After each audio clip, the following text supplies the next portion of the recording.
Do your nerves keep you from playing your best pickleball? If so, I've got 3 tips to help you reset your brain, calm those nerves, and focus on the task at hand. Hey everybody, my name is CJ Johnson, and together with my partner Tony Roig, we help pickleball players over 50 live their best lives on and off the pickleball courts.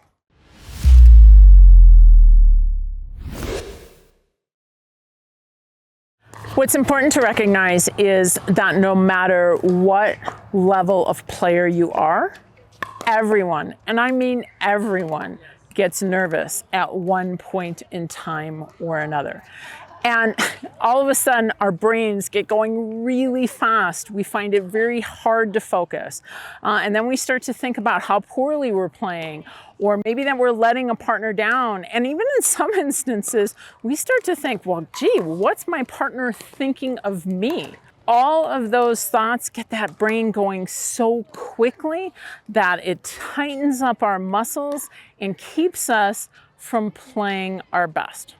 So these are 3 strategies that you can apply no matter where you are in the game. They're quick, they're super easy to learn, and they will help you to calm the brain, keep it from going, lessen your anxiety, and play your best.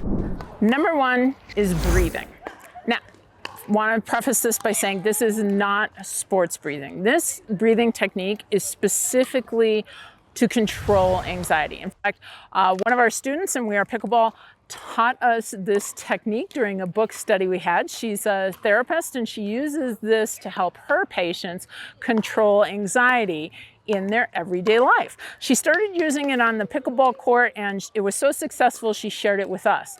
Tony and I have shared this with many students and they report the same results. So here it is. It's really simple. She told me that too many times we focus on the inhale and not enough on the exhale. So what we want to do is take a big breath in, but we want to do 2 distinct pushes. It's really a feeling to me like I'm getting all the air out of my lungs. So it's going to sound something like this.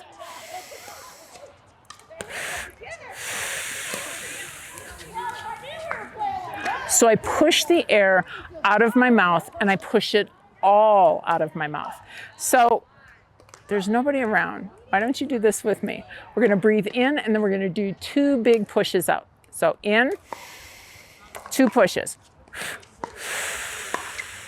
Come on, one more time. In, 2 pushes. If you did that along with me, A, you're highly coachable, but B, you probably noticed that your shoulders started to drop just by doing that very simple technique. And here's the thing. You're out on the pickleball courts, hopefully you're breathing anyway. Why not use that breath to calm the mind and to help it to refocus so that your body can perform? Number 2, let's address that physical tension.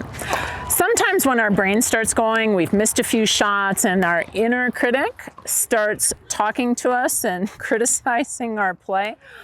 We now tend to physically, our muscles tighten up and we get tighter and tighter and tighter.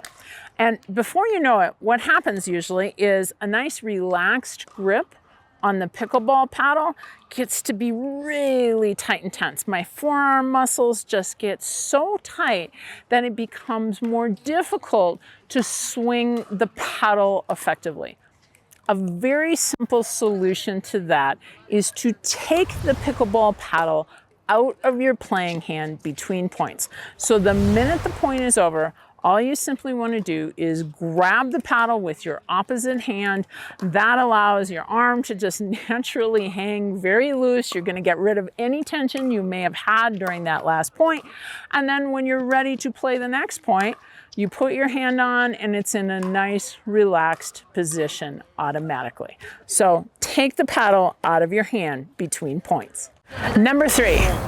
Let's talk about your partner. Now, you cannot control your partner, and if you're playing rec play, chances are you don't even get to pick the partner that you're playing with on the court. But what you can be is you could become the type of partner that you want to play with. Here's what I mean by that. For most of us, when we play with somebody who's accepting of how we are playing that day as a pickleball player, they're accepting of our mistakes, we move more freely. We also don't put as much mental pressure on ourselves. So we're able to execute a little bit better.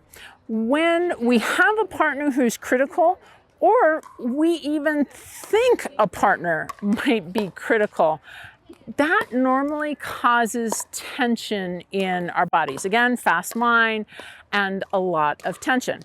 Now, as I said, you can't control your partner, but here's a quick tip for being the type of partner that you would like to have. When you're out on the pickleball court and a point has finished, turn towards the center of the court. Why is that important? Well, sometimes, I talked about this a little bit earlier, we start to tell ourselves these stories about what a partner is thinking.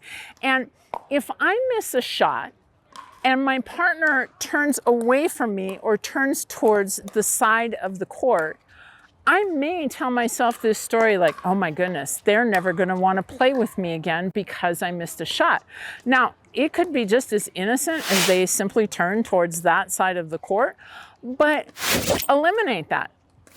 Turn towards the middle. And if you can, make eye contact with your partner.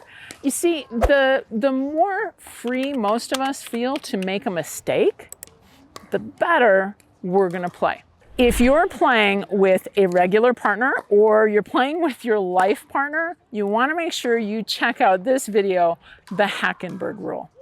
Speaking of partners, share this video with one of your pickleball playing friends, because together we can train smart, live bold, and age well.